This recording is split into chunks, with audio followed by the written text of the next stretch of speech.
Battery किसको कहा किसको कहता है बैटरी? बैटरी क्या बोलते हैं? सेलों के समूहन को बैटरी का सेलों के समूह को क्या बोलता है? बैटरी। एक से अधिक सेल जब जोड़ेंगे तो क्या होगा? बैटरी का निर्माण होगा। जब बैटरी का निर्माण हो जाएगा तो उसका क्षमता होना चाहिए नहीं, कितना चार्ज कितना करने में दे रहा है। वो पहले बैटरी का क्षमता किसको कहता है? कि यदि बैटरी का कहता है जब धारा को समय के साथ गुणनफल किया जाए और जब जो आएगा उसका कैपेसिटी जितना भी क्षमता है उसको बैटरी का क्षमता कहता है। क्या कहता है? धारा और समय के गुणनफल को क्या कहता है? बैटरी का क्षमता। इसको क्या लिया है?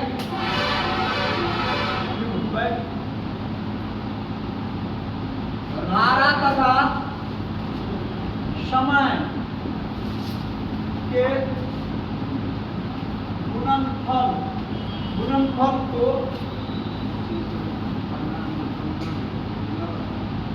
बैटरी की क्षमता कहते हैं जो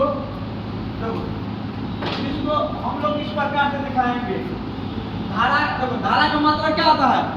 एम्पियर। तो इसको ये से दिखाएंगे एम्पियर गुणे समय का मात्रा इसको किसको लेंगे? घंटा में लेंगे। आवर्स में एच। इसको क्या लेंगे? घंटा। इसको इस प्रकार से लिखेंगे। इसको लिखेंगे एम्पियर गुणे आवर।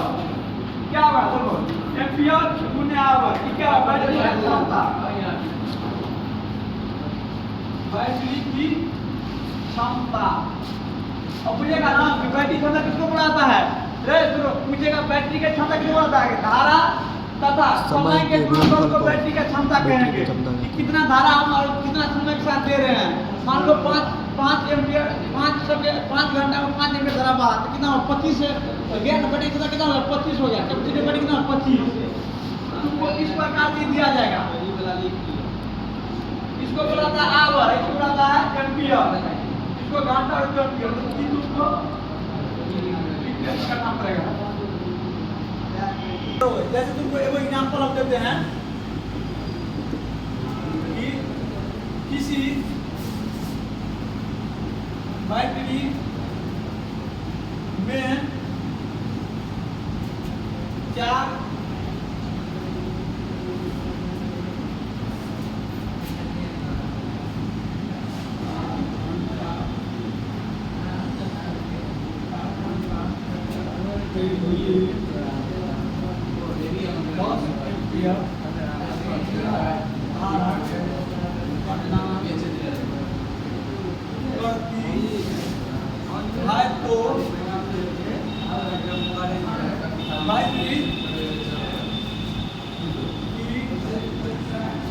ज्ञात करें 40। पूछेगा कि यदि किसी बैटरी में 4 घंटा के लिए 10 एम्पियर धारा प्रदान करती है उस बैटरी का क्षमता क्या करें? कैपेसिटी ऑफ बैटरी तो 40 निकालेगा। बोलेगा बैटरी का क्षमता क्या है? कि दिया कि धारा कितना दिया है? 10 एम्पियर। समय कितना दिया? 4 घंटा। इसका क्षमता कितना रहेगा? 40। क्या होगा? बैटरी का क्षमता कितना होगा? 40 एम्पियर पर आवर क्या करेगा? देगा ही। हाँ, बैटरी की क्षमता जोड़ा जाता है। तो इस पे पूछेगा कि बैटरी को किस में निरूपित करते हैं? कौन सा यूनिट में? क्या बोलेगा? Ampere hour.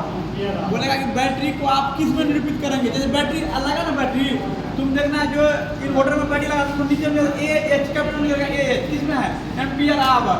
तो समय और क्या है? समय और धारा के दोनों गुणनफल को हमको बोलेंगे क्या?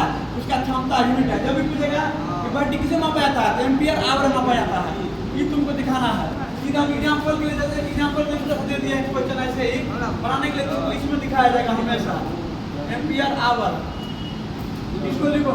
तो ये क्षमता है, इसको न्यूटन का हम या तो पूर्ण क्षमता इसको कर सकते हैं या समान क्षमता से चार्ज कर सकते हैं।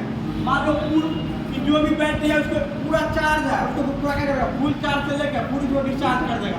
मान लो चार्ज हुआ 100%, उसको तुम 0 पर ला दिया, ये क्या हुआ? या तो पूर्ण चार्ज हो गया या पूर्ण क्या हुआ? डिस्चार्ज हो गया।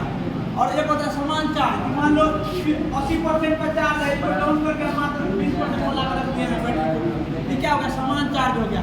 तो फुल चार्ज में क्या होता है कि एक बार बैटरी चार्ज होने के बाद फिर जब डिस्चार्ज होगा तो उसको फिर जाकर न्यूट्रल नहीं होगा। मान लो तुम बैटरी को 100 कर दिया था, इसको ले जाकर 0 कर दिया, बिठा दिया, ऑफ कर दिया, उसको चार्ज करने का समय कुछ समय लगता है ना, इसमें क्या क्या होता है, वही उसको कठिनाई होता है। जब एक बार चार्ज करने के बाद फिर इसको डिस्चार्ज कर रहे हैं, तो डिस्चार्ज इसीलिए बुलाता है कंपनी सब में कि आप बैटरी को डिस्चार्ज पूर्ण रूप में मत कीजिए, ये नहीं कि उसको बैठाइए दीजिए, कुछ परसेंट तक जाकर तुरंत चार्ज लगा लीजिए। ये भी नहीं बोला कि फुल चार्ज कीजिए, कोई बोला कि आप 100% जबरदस्ती लगा के रखिए, नहीं ना बोलता है क्या, तो बैटरी को इस पर इफेक्ट पड़ता है, इसीलिए उसको बोला गया है कि उसको दो पार्ट में बांट सकता है। इसको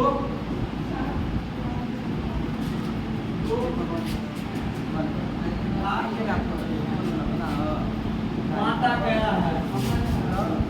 पहला होता है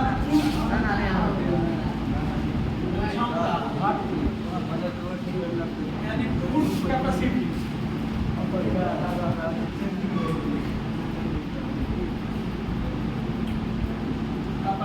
दूसरा होता है सामान्य क्षमता,